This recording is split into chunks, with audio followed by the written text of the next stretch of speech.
Welcome to Escape to the Country. Now, today we're in a county that's home to this leafy and rather humble green vegetable, the cabbage. And let's be honest, you either love them or you hate them. But where in the UK do you think they were first grown? Well, join us in just a moment and I'll tell you.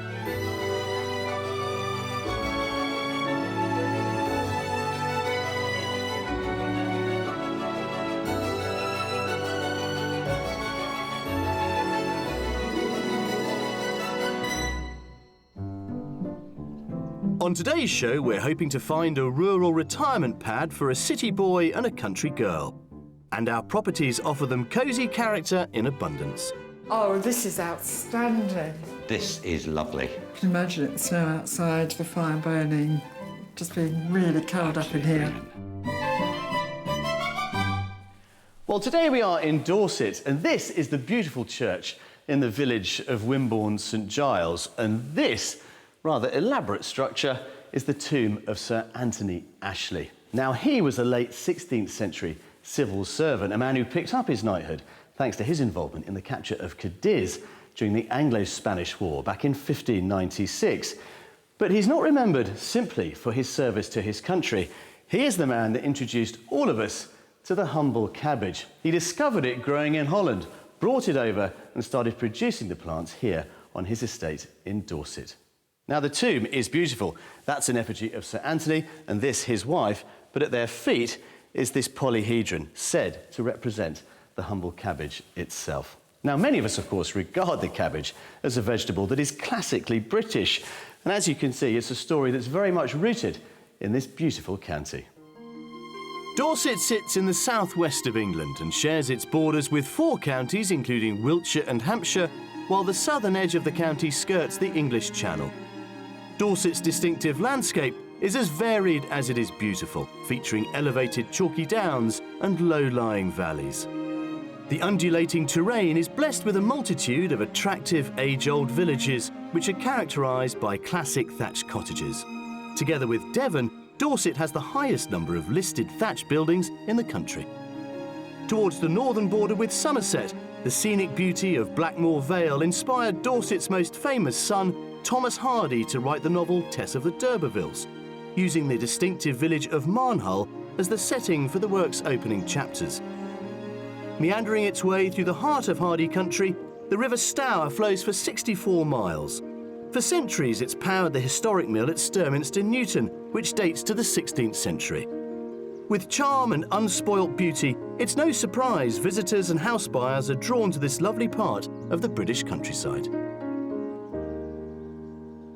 Now, it probably comes as no great surprise that life in such an impressive setting doesn't come cheap. The cost of your average detached property here in Dorset is currently running at just under £326,000. That's some £57,000 above the national figure. And as well as having some of the country's most impressive scenery, the geology here in Dorset has also created some wonderful building materials that really do give the architecture down here a very iconic feel. So will today's buyers fancy, for example, a classic timber frame thatch, a Georgian rectory, or indeed a red brick farmhouse? Well, let's meet them and find out.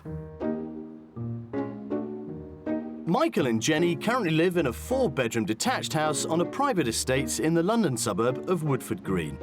They met 14 years ago when Jenny was the girl next door. We met because we bought houses next door to one another. Shortly after I moved into the new house, I had a medical problem. I had to have quite a serious operation, and Michael was great because he supported me all the way through that. And then we got together, didn't we? We did. You took me skiing, because I'd never skied before, and he proposed to me on the slopes. Because we were quite both first-timers and quite late in life to get married, but it works well. The couple have recently retired. Jenny was a project manager for a busy IT firm in the city, and Michael ran a clothing manufacturing company. With no work ties, they're free to leave Woodford Green, an area Michael has lived in all his life. Woodford Green is a really nice place to live. There's lots of green space, there's lots of small shops and restaurants, but it is getting busier and busier. So that village feel that was in Woodford Green, it's gradually becoming eroded by the traffic and the building. And a rural setting will allow the couple's beloved dog, Palmer, more space. Palmer changed our lives, basically. He's our main hobby. We were very lucky.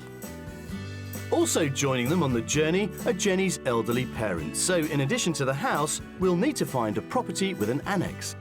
They're now in their 80s. They live in rural Norfolk. They've looked after me all my life.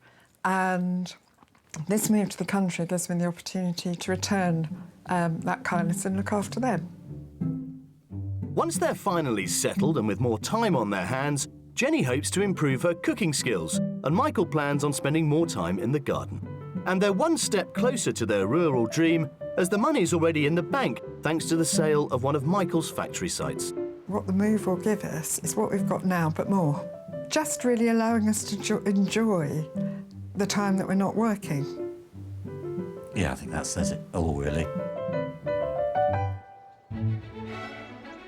Jenny and Michael would like us to concentrate our search in the northern part of the county, away from the busier coastal areas. So I'm meeting up with them to go over their property wish list. Well, guys, welcome to Dorset. Thank you very much. Thank you very much. But a big move for you, sir. A much bigger move for me, because I've lived in London all my life and only moved within 3 miles of where I was born. Wow. Whereas Jenny came from the depths of Norfolk, and she's desperate to get back to the country. So the country girl is dragging the city boy. I'm trying very hard to, yes. Here we are in Dorset. You grew up in Norfolk. Why aren't we in Norfolk? I think because with Norfolk, for Michael, it would be too much, really too much of a change from what he's used to. Norfolk is very, very rural. Dorset we love. We love the mixture of the countryside. We've got friends down here as well. So I think I'm easing him into it that way, Jules. Well, it's not just you who's moving. No, we'd like to bring my parents, who actually still live in Norfolk. We'd like a little annex for them, and they're quite happy to come. Now, let's just talk about the property that you ideally want. We'd like a property with 3 good-sized bedrooms, and downstairs what we want is entertainment space. So downstairs we'd like a big kitchen diner, a large lounge, a utility room because we have a dog, and we'd love a conservatory garden room. And stylistically, what's your dream, Jenny? It's nice to have a bit of character, but I don't mind somewhere that's contemporary. What I'm probably not so keen on is something with low ceilings and small windows, you know, the archetypal cottage. And what are the real no-nos? Thatch, we're a bit concerned about. Jenny's father would have a fit, you know, if we bought a thatch. But why? What's his worry? He's always been Maintenance. worried about the maintenance and about them catching fire and things like this. Well, let's talk about your parents, because they are going to want some space. They are. They're going to need 2 bedrooms, a sitting room, a kitchen and a shower room as a minimum. Whether we have to build onto something or we get something ready-made, that's fine. Now, it's interesting that you said you might want to build onto it. How much of a project would you take on, do you think, to make this work? I think a reasonable one. We haven't got big experience of knocking a house down and rebuilding it, but if it was like changing a garage into a usable room or adding another room onto something that existed there. Now, just remind us of the budget. A maximum of £700,000. Wow. Yes. So whether we can find something for that in Dorset. Well, it's not the cheapest county. No, we do realise that, yep. But I'm quite optimistic. I mean, there's a wonderful housing stock here set in a fantastic landscape. We've got 3 properties to show you, including our mystery house, so let's go. Let's get cracking. For a maximum budget of £700,000, Michael and Jenny would like us to find them a characterful house with 3 bedrooms. It should have good entertaining space, ideally a kitchen diner so they can host friends, a utility room which would also serve as a home for their dog, and a 2-bedroom self-contained annex for Jenny's elderly parents.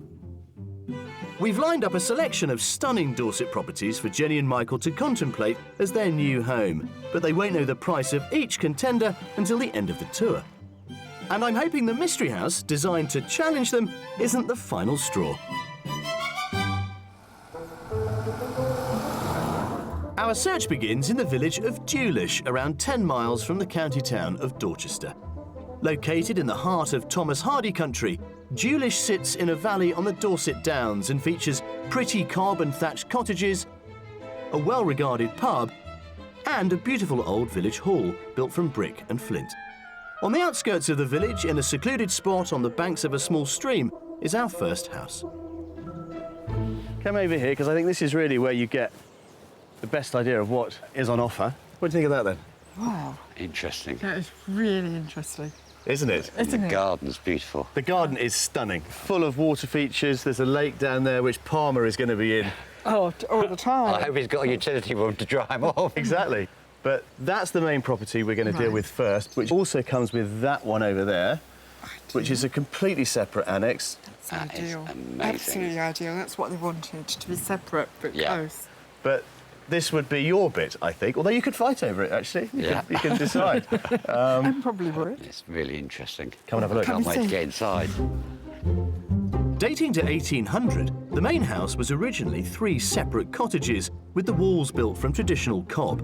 But it's also been added to in the last 50 years. Well, we'll start the tour in here. Right? Fireplace. Oh, that is stunning. Now, this is just one of your reception rooms. There's another one through there, which is a lot lighter, with some lovely double doors out to the garden. There's another Right. wood burner in there.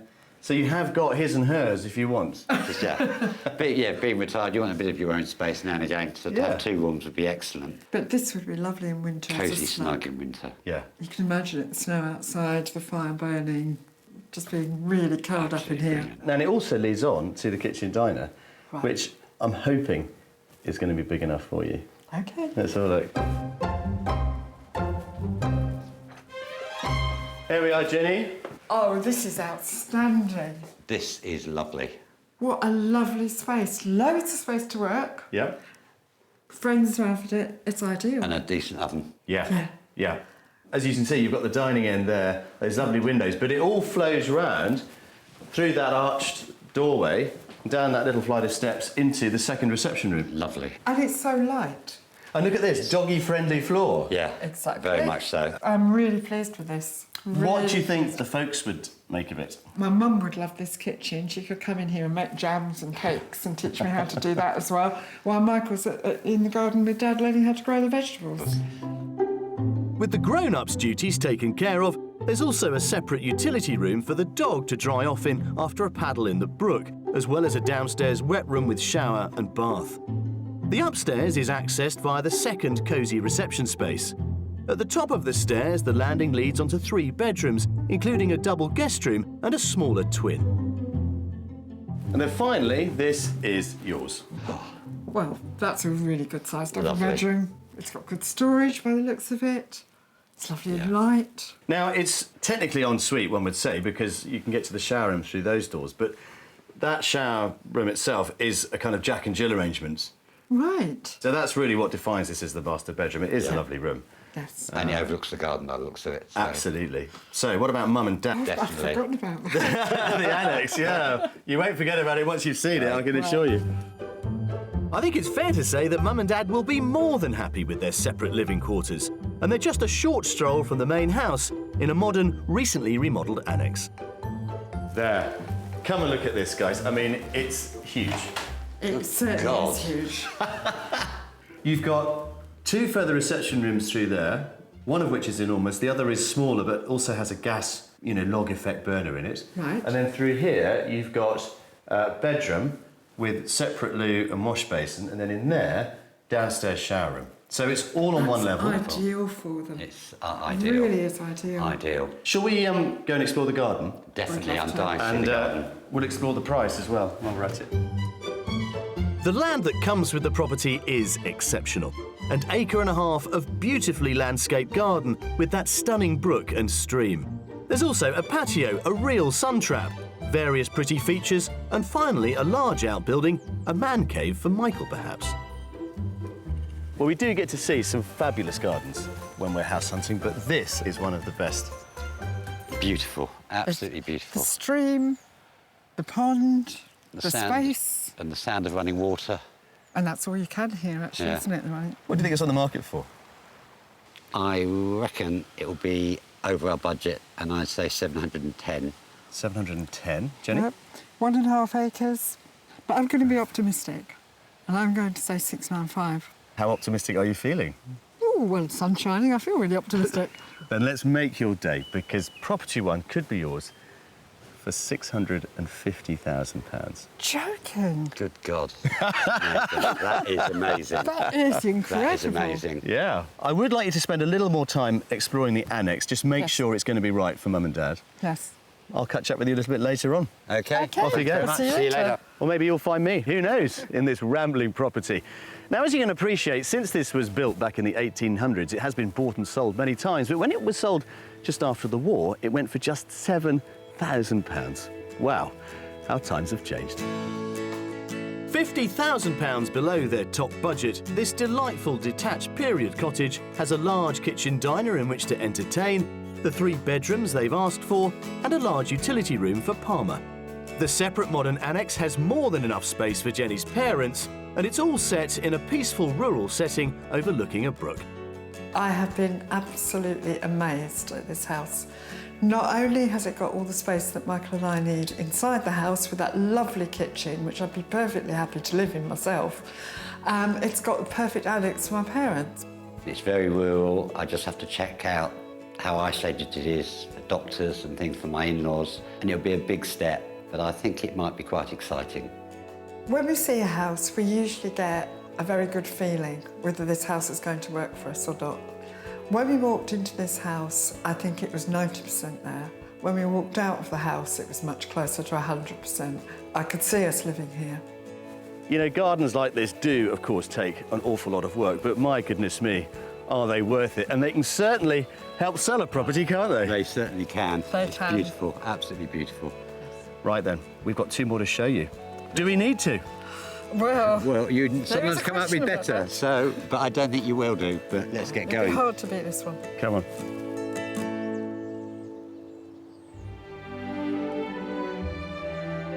With 3/4 of Dorset's land given over to agriculture, it's no surprise that the fastest growing superfood in Britain is grown here, the blueberry. Packed with vitamin C, antioxidants and fibre, the blueberry is native to North America and only arrived in the UK in 1949. One of the early pioneers of the British blueberry was David Trehane Sr., who started commercially planting them at his Wimborne farm in the late 1950s. Today, it's David's son Jeremy who's carrying on the family tradition. We've sent self-declared foodies Jenny and Michael to find out why Dorset has become the adopted home of the blueberry. Hello, pleased to meet you. Welcome Lovely to meet you. the oldest blueberry farm in England. When did you first start growing the blueberries here? It was very interesting because there was an offer of free blueberry plants from a farm in Canada after the war, 1949. Anybody in this country who wanted to give them a try, 80 plants, and my father took up the offer. Why did he think to do that? What is it about this area that... What it is, we're on the right soil. Blueberries Oh, right. love acid soil, sandy soil. And my father knew that, he was a plantsman, and so he thought, right, there could be commercial potential in this. And lo and behold, there was. English-grown blueberries are of speciality, and the Dorset blues, which we've got, command a very high price. One of the reasons the homegrown Dorset blueberries are pricier is that they're picked and packed entirely by hand on Jeremy's family farm. And with 35 acres of plantation producing 30 tonnes of blueberries every year, Jeremy is taking advantage of a couple of extra helpers. The skill of this particular job, let's start here, is to use your hand more or less as a cup and your thumb and your finger just to ease the berries off. You got it, well So done. roll them off? Yeah, just roll, exactly. You're rolling them off. If we wanted to grow them ourselves in our garden, In terms of growing them in your garden, your soil has got to be right. Then another key is never to fork or hoe around them. If you're forking and digging, you're constantly damaging those. As well as packing a powerful nutritional punch, the blueberry is also a surprisingly versatile ingredient. Although they're normally associated with desserts and cakes, blueberries can also be used in savoury dishes. Jeremy's wife Sandra has been collecting blueberry recipes for years. And after a hard day's picking, Jenny and Michael are rewarded with the fruits of their labour. I'm going to just show you a really nice little starter, which you can have with your dinner parties. And we've got the Parma ham here. And then I just perhaps roll a couple of pieces up on a plate. I love Parma ham. I wouldn't have thought it goes with blueberries, I so... No, and with melon as well. Well. And it's all about colour, isn't it? And this is the great thing about blueberries, because there's no other blue fruit. Would you like to have a little sample Yes. of that? We'd love to, thank you. Yeah. See how it mixes with meat. I might as well have a go as well.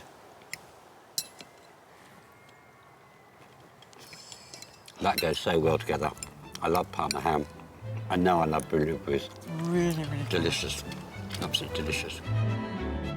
With Sandra's savoury recipe fresh in their minds, Jenny and Michael will be able to host their own blueberry-inspired dinner parties. But first, we need to find them a home. So it's back to the business of property shopping. For our second property offer, we're travelling northwest towards the border with Somerset and the village of Thornford. The village centre, with its attractive array of thatched cottages, was designated a conservation area in the 1990s. There are a number of listed buildings. The most recent listing wasn't a house, but a classic red phone box, tucked away just behind the Grand Clock Tower, built to celebrate Queen Victoria's Diamond Jubilee in 1897. One of the village's most impressive residences is Thornford House, and our second offering was at one time its coach house and stables. So what do you think, guys? Very, very pretty. Very attractive house. That's very impressive, isn't it? It is. There you can see these two great sets of doors, which would have contained coaches, built in 1856 OK. and then rebuilt in 1956. So it's relatively new then, in that sense. Well, it is all 58 relative, Jenny, yeah. It's essentially a property of two halves. You've got that bit there, which is the main family house, which I think would be your bit. Yes. And then this currently comprises a two-bedroom annex. Oh, brilliant. Right. This is one that does require a bit of updating, but it would allow you to create something that's very much Yeah. your own. And the advantage with this one is that it's right in the heart of Thornford itself. And in particular for your parents, I'm thinking, it means they're not stranded. No. So let's see what you think of it. OK. Love to. Less isolated than our first property, the village location of our second has obvious plus points, but I'm keen to see whether the house lives up to expectation. OK, well, let's start in here then. It's a reasonable sized room. It is a reasonable sized room. Right, look at the views. The views are lovely. The decoration needs doing, but that's... But the decoration's easy to do. Well, it is. Is the field part of the house, or is that owned by somebody else? It isn't. It isn't. But the good news is that the view comes free. Come on, let's go next door and have a look at this. OK. Let's go. So next door, we've got the dining room. Good square room. And again, it's dated, but that's something you could do. It's a good square room. Yeah. And views again of the field. It's great. Now, the kitchen is through here. Right. Look at this. Not as big as Property One's kitchen, it has to be said. No, this is a shame, the size of the kitchen. Especially with the dog wanting a big lab, and maybe another. Yeah. Then they'll have to live outside. Yeah. No, you can't have that. You've got to I have a suppose bed. it's what everybody wants is, a large kitchen when they come to the country. But you could look at opening all this up But then and you have having a kitchen diner. No. No? Then you only got one room. That's true. But it's not a deal breaker. Depends what the rest of the house is like and what the annex is like. Indeed it does. Come on. it. Let's explore. Well, Jenny can see the potential of our second property, but I fear Michael may need some convincing. Upstairs, there are the 3 bedrooms they asked for. 2 good-sized singles, as well as a family bathroom with an interesting bath and shower arrangement. And this is currently the master. That's And a this really... is a nice light room. Yeah, and it's a big room, actually. It is. I mean, if you wanted it to be en suite, making use of the bathroom that's next door, you could put a door in here and open it all That's up true. that way. That's true. A lot of work. But once it's all done, you do get the home Yeah. you're after. No, it's very Yeah. true. So the main house could do with some alteration to make it work for our buyers. The Annex 2 might also benefit from a few modifications, although it does have the 2 bedrooms Jenny wanted for her mum and dad, both with their own wash basins. But what will our buyers make of it? So as you can see, mum and dad would get their own front door. This is currently the main sort of living area for the annex. Let's think about next door, because you've got really the void of the coach house. There's 2 great big sets of double doors, which would give you effectively 3 times this amount of space. Right. If you punched it through that way. Yeah. See, this would be a good size for a kitchen. Yeah. I mean, it does have a kitchen. It's very small. Oh, it It's has. through there. Right. Right. It's more of a sort of kitchenette, really, and a bathroom as well. Right. But absolutely, you could free up the kitchen that's through there. They'd end up with a better living space than we'd have next door. Well, there is that danger. There is that danger. So maybe you do it for you, and they have what's existing. Yes. Yeah, that's an idea.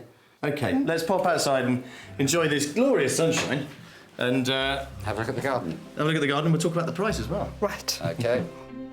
As well as the courtyard area at the front of the old coach house, the rest of the garden extends to the rear, bordered by an attractive wall. It's mainly lawn with a log shed for storage. Let's consider the price then. What is property 2 worth, madam? I think it's on the market for £580. Ooh, 580, yeah. So I'd say £590 because of the work that he's doing on it. You've both been a bit optimistic. Property 2 is on the market at 650. Same as the first property. Exactly the same as the first one, and I think, if nothing else, it gives you an interesting point of comparison between something which is more rural and something which is centre of village with all of the amenities that go with it. Yep. Under their top budget by £50,000, our second property is an old 19th century coach house. It offers Jenny and Michael the entertaining space they were after, with 2 reception rooms, although the kitchen is on the small side. There are 3 bedrooms in the main house and 2 in the self-contained annex, and the property benefits from a central village location. House 2 provides Michael and myself with a challenge that I think is a challenge too far for us. Outside the house is charming. Inside the house, though, overall it's too small for us. And we would need to be involved in considerable rebuild to actually create in the house the kind of space that we need, both for myself and for my parents. I'm a bit daunted about the amount of work it would need to bring it up for us to live in it. So I don't think it would work for us. Well, I've had a good day, and I think property number 1 has definitely given you something to think about. It has. It definitely has, but then, property 2 has also given us food for thought about what we'd compromise on, so that's really useful. And we've got one more to come tomorrow. We have. Our mystery house. Now, have you tried the local beer yet? No. Right then, come on, it's my shout. OK.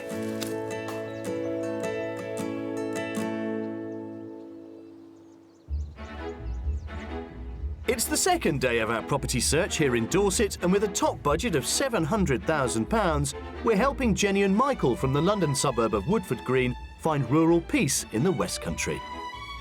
Coming up, the mystery house gets our buyers thinking about the future. See a Christmas tree at Christmas. I'm really excited. I can see the dog curled up there. And I show how living under a bed of straw needn't break the camel's back. Well, as is customary at this stage in a house hunt, our buyers have been left to consider the pros and cons of our first 2 properties, and we've certainly given them plenty to think about. The first offered them that holy grail of 2 homes for the price of 1, but of course it was a little isolated. So for property 2, well, we went for community, a lovely house in the heart of a village, which I think could be really important, in particular for Jenny's parents, but it didn't offer them all the space they were after. So for our final offering, our mystery house, I think we need to combine the best of both worlds. Our mystery house is a real gem, but I'm pretty sure it will also give them plenty to think about. For our final offering, we're on our way to the village of Frampton in the west of the county. Amenities are found 3 miles up the road in Maiden Newton, a thriving village located on the banks of the River Frome. Although many of the buildings in the centre of the village date to the 17th century, the arrival of the Great Western Railway in the mid-1800s saw the village expand, and today there are numerous shops and businesses, including a well-regarded French restaurant. House number 3 is located on the edge of the smaller village of Frampton, a 6-mile drive away. At the start of our house search, Michael and Jenny were very clear they didn't want a thatched property because of the maintenance costs, but I'm hoping our mystery option will convince them otherwise. Right, guys, come on in. Oh, wow, wow, That wow. is so pretty. Isn't it? Oh, It's a my thatch. God. Yes, it's a thatch. I don't care. It's beautiful. Absolutely beautiful. 2 pheasants on the roof. Yeah, lovely that, isn't it? And the thatch itself is relatively new. It was done in 2003. It's water-reed, so it's the longest lasting. It looks beautiful. Because it doesn't look that old. Well, it has been renovated to a very, very high standard. over the last decade or so. Now, the bit that should interest you is that bit. That is the main house, all of it. All of it? The whole thing. But the bit that's of interest, I think, to your parents, Jenny, is that annex there. Now, it's only one bedroom, but it also comes with a double garage up there, which you could potentially think about doing something else with, because the exciting thing about this property, unusually, is that it's not listed. It isn't. It's not. No. That is brilliant. I just can't wait to get inside, to be quite honest. Right then, let's get inside. Come on. So our mystery house is a classic Dorset thatch, and even the strongest sceptic can't help but be captivated by its exterior. Now, this isn't the front door, obviously, but it's the best way to start, I think, the tour of this place. Garden room, and then this is your kitchen. Oh, Wow. Come on in. Come on in. unbelievable. Stunning. I would be so happy in this kitchen. The vaulted ceilings, the beams, it's got the right amount of room to work with, the table in the middle that people can sit at. Yeah. Well, obviously, with the vaulted ceiling, it can be quite dark, but that really makes a difference. And through here, you've got the utility room. I just can't wait to see the rest now. Come on in. There's a small room in here which they've got as a sewing room, but you could have as a study. Okay. And then the whole thing kind of drifts through into your main living room. This is beautiful. And look at that fireplace. Yeah. Wood burner in there. Yeah. This is country living. It's smaller than I was expecting, but it doesn't really bother me. And also anymore. it's light. It is. It's a Christmas tree at Christmas. Yeah, shorter one than normal, but I can cope with that, Michael. Oh, I'm really excited. I can see the dog curled up there. Brilliant. Well, the main living space gets the thumbs up, but the bedroom arrangement is a little unconventional. There are 3 bedrooms in the cottage, 2 of which are upstairs. They're both good-sized doubles and they're serviced by the main family bathroom. But the master suite is back down on the ground floor, just off the main living room. Huge bath and shower room there. It's massive. Oh, that is big. And then the bedroom itself is up this little flight of steps with loads of storage. Oh, again, it's really pretty. It is really pretty. Huge bed in here as well. Loads of storage, even enough for my shoes. Yep. Yeah. The Imelda Marcos. I'm a typical woman, loads of shoes. Yeah. Happy? Yeah, I'm very happy. Dying to see more. Well, let's go and look at the annex and think about Mum and Dad, because you've forgotten all about them, haven't you? Yes, I have really. The annex is just a short stroll from the main house and comes with its own private courtyard garden. At the moment, it only has 1 bedroom and Jenny wanted 2 for her parents, but it's worth our buyers considering converting the double garage it backs onto, should they need more space. Now, what would your parents make of this then, Jenny? I think they'd like this. I think it would be superb. A little kitchen, Mum would definitely like that. This barn was only done last year, so it is absolutely brand new. They've obviously considered it really as a holiday let, that's why it's got the layout it has. So it will need a little bit of thought, I suspect, to kind of turn it into more of a permanent home for your parents. It's only got the 1 bedroom, which is Right. on the mezzanine floor, really. It's compromise, isn't it? You can't have everything you want. Well, that Yeah. would, doing something with the garage would definitely be the way that I would start thinking. Yeah. Let's finish up outside in the garden, and you might want to start considering what it's worth. You know, it's the mystery house. It's always a challenge. It's going to be a difficult one. The south-facing garden continues upwards from where we began the house tour and is mainly laid to lawn with the added bonus of a summer house with a hot tub inside. Come up here to the top terrace, because I think this is where you get a beautiful view of this stunning property. But of course, it's all going to depend on the price. Michael? That's going to be very difficult. I'd say 690. 690. I wouldn't be that optimistic. I think it's slightly over our budget. I would say 710. 710 and 690. Well, let's make it simple for you. It is under budget, that's the good news, but only just. It's on at 695,000. Right. But your instincts are absolutely right. I'm surprised it's under budget, even if it's only by that small amount. I'm surprised. No, I'm not, because of the size of it. I mean, it's beautiful, but it's not a big house. But it is in a village, and it's so pretty. And just, yeah. You see, you're talking yourselves into it as we speak. I don't think I know. need much talking. Well, it's all yours. Go and have a look. I will catch up with you later. Thank you very much. Off you go. Under budget by just £5,000, on paper our mystery property may not have been an obvious contender, but this characterful thatched cottage seems to have won them over. It gives Michael and Jenny a huge, high-vaulted kitchen diner, 3 good bedrooms and a modern self-contained annex that could be extended subject to planning permission. It could have been an absolute disaster because it incorporated everything that I said I didn't want. The thatching, the cute cottage, the chocolate box lid. But I am totally and utterly bowled over. The annex is slightly small for both my parents, but because the garage is alongside, I'm sure we can find a way to make the annex larger by utilising the garage space. The thatch doesn't bother me at all. It's the quality, the fixtures and fittings, the wiring, everything is superb. I'm a bit concerned about sleeping downstairs, but I absolutely love it. Well, I think our classic Dorset thatch has gone down rather well, hasn't it? It's gone down very well indeed.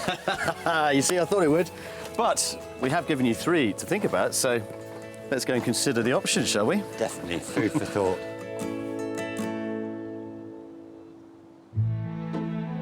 Nothing evokes the picture postcard image of the classic English village more than the thatched cottage. Often used as a roof covering on workers' cottages, thatch is now a modern-day status symbol, inspiring many to give up city life and live the country dream. But like Michael and Jenny, some prospective buyers are wary of thatch.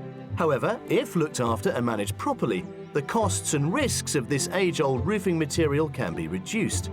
The Thatching Advisory Service is a company that consults on fire and safety prevention in the industry. I'm meeting its director, Rob Norcott. Now, Rob, we show many people thatched properties all over the UK, and some absolutely love them and some absolutely hate them. But I think a lot of that suspicion is based on a kind of ignorance of how thatch actually behaves. And for many people, the obvious question is, are there a fire risk? In most cases, fire risks predominantly are in relation to chimneys. So it's what appliances are there, what the makeup of the chimney is. So having your flue checked out, if you've got a wood burner, would be a first thing to do, presumably. Absolutely key. Now, many people will also be suspicious of whether or not they are watertight. I mean, we've got this lovely old building behind us here with a typical slate roof, which is absolutely bomb-proof in terms of water, usually. But for many people, they'll consider that thatch is a damp proposition. Is that true? No, it's very much the opposite, actually. Due to the thickness of the thatch, you know, even a single coat of thatching is approximately sort of a foot, 300 millimetres thick. The actual amount of dampness will only go in a maximum, so normally around about sort of 2-3 inches. On average, it costs around £30,000 to re-thatch a property like this. It's less painful, of course, if you spend a few £100s each year on replacing small patches rather than waiting until the whole roof needs redoing. That means the relationship with your local thatcher is key, such as skilled craftsman Edward Taylor. I'm interrupting your busy day. Good to see you. Jules, how you doing? Now, we talk about it being a time-honoured tradition. It really is. But you're a very young man. How long have you been thatching for? Been thatching about 16 years now. Still learning? All the time. Every roof is different. Every craftsman tells me that. Yeah. And what materials are you putting on this particular roof? On this roof, we're putting combed wheat on. And what's this here? This is a bundle of water reed, which we were using for ridge rolls and just for generally packing out the roof underneath the wheat.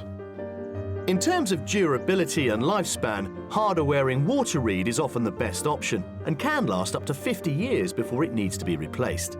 Now, with this roof, it's an extension to an existing property. Can we get up there and have a closer look and see how it all combines, the old and the new? That's right, come on up.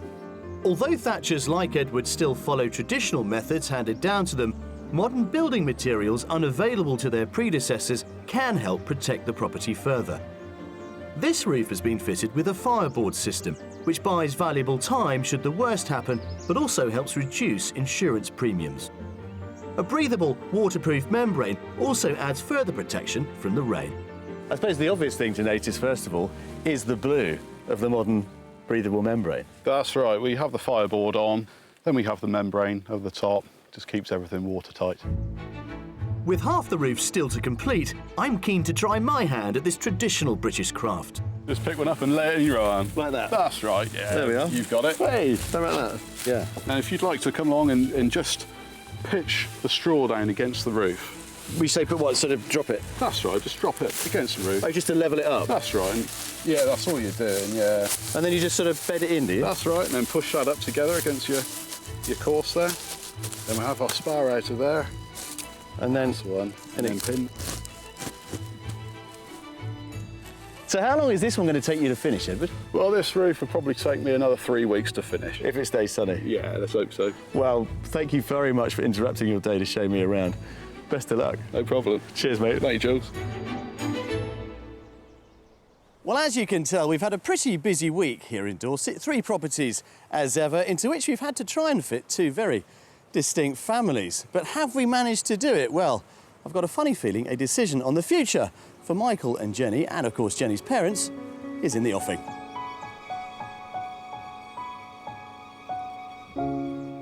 Well, Jenny and Michael, you set us quite a challenge this week. A property that would allow you and your mum and dad to have a whole new life. Property 1 set the bar pretty high, didn't it? It certainly did. The annex was stunning and vast, and we know we'd never find an annex as good as that again. Beautiful garden. So what happens with that one? Is it still on the list? It is still on the list. I'm worried about the maintenance of the water and the natural spring and being a bit out of the village, but we need to go back there, which we will do, and see the village properly. Wow, so a second visit on property number 1.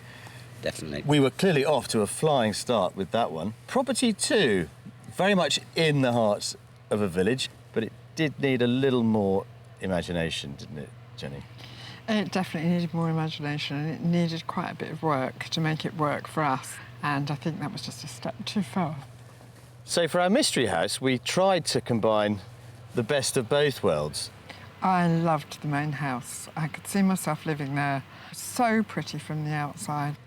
When I said, don't want thatch, don't want a cottage, don't want low beams, all that went out of the window once I was in the house and saw it. So is there a second viewing in the offing for our mystery house? Without doubt, yes. If I had to make you choose between 2 sets of keys, this is property 1 and this is the mystery house, which one would you pick? Provided we could do work on the annex, it would be property 3. If we couldn't do work on the annex, it would be property 1. If you are able to make an offer, do let us know. My hunch is that it will probably also be on the mystery house. Go and have a look and let us know how you get on. It's been a real pleasure. We certainly will, and thank you very much. It's been great fun. Thank you very much.